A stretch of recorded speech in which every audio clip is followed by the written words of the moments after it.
ये एक ट्रेड पूरी दुनिया का इकोनॉमिक सिस्टम तबाह कर सकती है। This is part 2 of 3 of understanding liquidity crashes of the international markets. इस चार्ट पर हम देख सकते हैं कि पिछले 25 सालों में जापान का इंटरेस्ट रेट जीरो के करीब ही रहा है या इवन नेगेटिव भी रहा है। दैट मीन्स कि अगर कोई बंदा जापान के बैंक से लोन उठाता है तो जापान उसको इंटरेस्ट पे करता है rather than that person paying interest to the bank. बीच में ये थोड़ा बहुत ऊपर नीचे हुआ भी है, लेकिन उससे इतना कितना फर्क नहीं पड़ा। 2-3 महीनों के बाद वापस वो उसी अपने पेस के ऊपर वापस आ गया था। Because it was cheaper to get loan in Japan, लोगों ने जापान से लोन्स लेकर वो इन्वेस्ट किए यूएसए के अंदर, उस पर इंटरेस्ट अर्न किया and that's how people made fortune. इस ट्रेड को नाम दिया जाता है yen carry trade. It stayed like this for years and years until March of 2024। अब तकरीबन 1 साल हुआ है जापान ने अपने इंटरेस्ट रेट हाइक करना शुरू कर दिए। उसके जर्क्स आपको आज तक मार्केट्स में दिखते हैं जब जब जापान अपने रेट्स हाइक करता है। जैसे लास्ट रील में हम यूएसए की यील्ड की बात कर रहे थे, वैसे ही ये हमारी जापान की बॉन्ड मार्केट की यील्ड है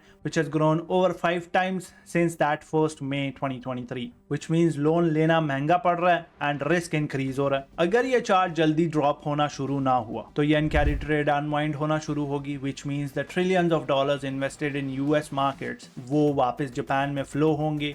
People will have to pay back everything they took and that's liquidity exiting USA, sell pressure, immense amount of crashes, लोग assets बेचेंगे, सारी liquidity suck हो जाएगी and on the Japan side ये already loans में डूबा हुआ है। ये इनकी इकोनॉमी के लिए एक प्रेशर कुकर का काम कर रहा है। अगर जापान टूटना शुरू हुआ तो सोचो क्रिप्टो स्टॉक्स के ऊपर क्या असर पड़ेगा। We'll discuss that in the next reel.